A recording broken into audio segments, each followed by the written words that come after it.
Makahuluganon pa hangtod karon sa mga yanong tao ang EDSA People Power Revolution, ilabi na sa mga kabataan.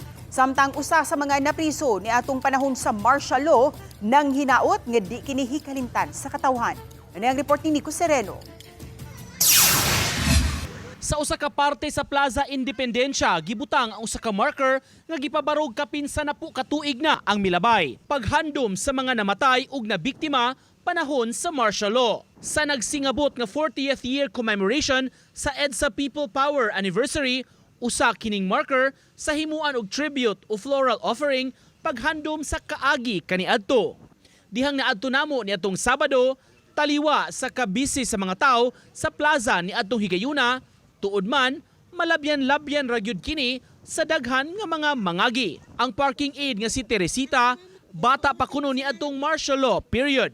Ako mama ni kuyog sa rasang rally. At ako mama sir, bata ko iya kong kuyugon. Kung ako sa akong kabayan sir, dili dyan na ito anay ikalimtan. Dilaban gani ang Pilipinas, nagampora sila. Ilarang gi-concert, dito sila sa EDSA. Kining mga high school students nga naghimo og school project duol sa marker, gipangutana namo sa importansya sa EDSA.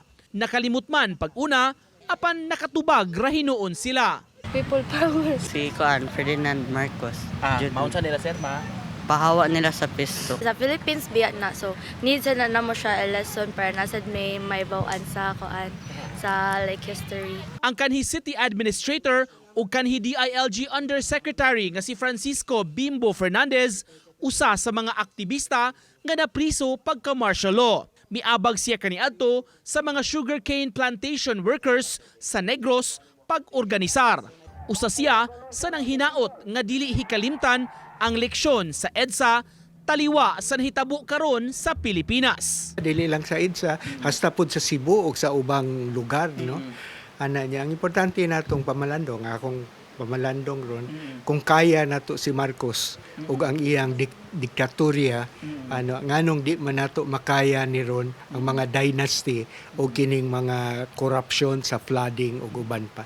Uban ni Godfrey Relien, Nico Sereno, Balitang Bisdak.